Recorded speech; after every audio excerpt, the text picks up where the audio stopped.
Imagine this. A person, just like you, begins noticing a strange, persistent tingling at the base of their spine. At first, they dismiss it. Maybe a pinched nerve, they think, or stress. But the sensation doesn't go away. It grows.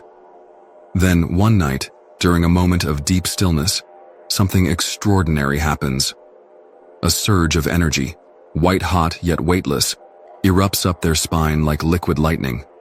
Their vision floods with golden light. The walls around them dissolve. Time stops. For hours they exist in a vast, boundless space where the very concept of self vanishes. They don't just think about oneness. They become it. Every cell in their body hums with a frequency beyond words. And when they finally return to ordinary awareness, nothing is the same. This isn't fiction. This is Kundalini awakening, a phenomenon documented across cultures for millennia. The ancient Egyptians called it the serpent of wisdom. The Mayans depicted it as the feathered serpent.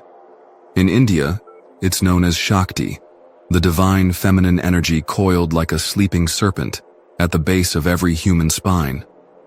What if I told you this dormant force isn't reserved for yogis or mystics? It's inside you right now. And modern science is finally beginning to understand why. We live in a world that has systematically disconnected us from this inner power. From childhood, we're trained to focus outward, on grades, jobs, social status. The modern education system, corporate culture, even mainstream religion all conspire to keep us locked in what the mystics call survival consciousness. Consider this. The average person checks their phone 58 times a day. We're drowning in dopamine hits from social media, constantly distracted, perpetually stressed. This isn't accidental. A population disconnected from its spiritual core is easier to control, easier to manipulate into consumerism.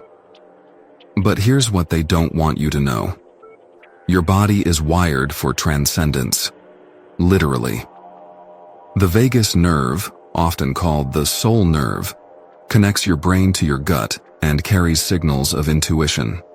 The pineal gland, buried deep in your brain, produces DMT, the so-called spirit molecule. Your spine contains cerebrospinal fluid that conducts electromagnetic energy with remarkable efficiency. Yet most people go their entire lives never activating this system. They mistake the occasional spiritual glimpse, that moment of awe in nature, the inexplicable knowing during a crisis, for random neurological events. But these are cracks in the facade, moments when your true nature shines through the conditioning. The tragedy?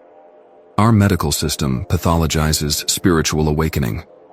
People experiencing Kundalini activation are often misdiagnosed with bipolar disorder, schizophrenia, or anxiety. Powerful spiritual experiences get medicated into submission because we've lost the cultural framework to understand them. Let me share with you what the ancient texts reveal about your true nature. In Kashmir Shaivism, one of the most sophisticated spiritual traditions, reality is described as the divine play of Shiva and Shakti. Shiva represents pure consciousness, the silent witness. Shakti is dynamic energy, the creative force that manifests the universe. Here's the revolutionary insight. This dance isn't happening somewhere out there. It's happening within you, right now. Your thoughts? That's Shakti moving through the field of Shiva. Your breath? The rhythm of their eternal embrace.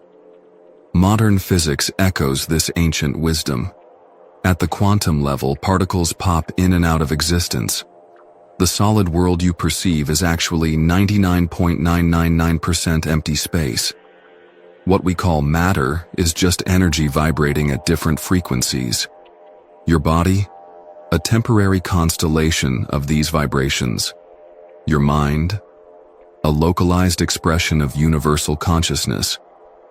When Kundalini awakens, What's actually happening is your personal energy system begins to resonate with this fundamental reality. The 7 chakras aren't mystical symbols. They're transformers that step down cosmic energy for human experience. Each one corresponds to 1. A specific nerve plexus in your physical body. 2. A particular endocrine gland. 3. A stage of psychological development. 4. A level of spiritual awareness. For example, the heart chakra, anahata, is physically located near the cardiac plexus and thymus gland. Psychologically, it governs love and connection. Spiritually, its awakening brings the realization that all separation is illusion. Recent studies at institutions like the University of California and Harvard Medical School have documented remarkable changes during advanced meditation. 1. Gamma brain wave synchronization across the entire cortex. 2. Increased gray matter density in prefrontal regions. 3rd. Enhanced connectivity between brain hemispheres. 4th. Activation of the parasympathetic nervous system. What's fascinating is how these modern findings align with ancient descriptions. The inner light reported by meditators correlates with increased activity in the visual cortex. The sense of oneness corresponds to decreased activity in the parietal lobe, which maintains our sense of physical boundaries. Dr. Andrew Newberg's research at Thomas Jefferson University used SPECT scans to show how mystical experiences literally rewire the brain. Long-term meditators show permanent changes in neural structures associated with 1. Self-awareness. 2. Emotional regulation. 3. Compassion. 4th. Sense of connection. We're living through what philosophers call a meaning crisis. Depression rates have skyrocketed. Anxiety disorders are epidemic. People feel disconnected, purposeless. The old narratives, religious, political, economic, have failed us.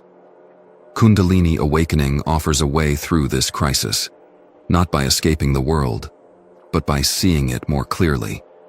When Shakti rises, you don't reject ordinary life, you perceive the extraordinary within it. The morning coffee becomes a sacred ritual. The touch of a loved one feels like divine grace. Work becomes worship. This isn't about becoming some detached mystic. It's about bringing sacred awareness into daily life. The awakened warrior, the enlightened entrepreneur, the spiritually grounded parent. These are the archetypes we need today. And with that, we've come to the end of this exploration. But the journey is just beginning. In our next sessions, we'll go even deeper. Here's what's coming.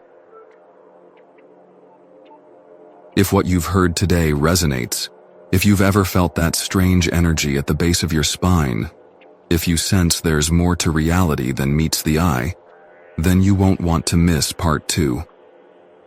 Leave a comment below with the word awaken if you're ready to go deeper. And if this message touched you, share it with one person who needs to hear it. The world changes when enough individuals awaken. Until next time, remember, the goddess isn't out there somewhere. She's sleeping in your spine, and she's waiting for you to say, "I'm ready."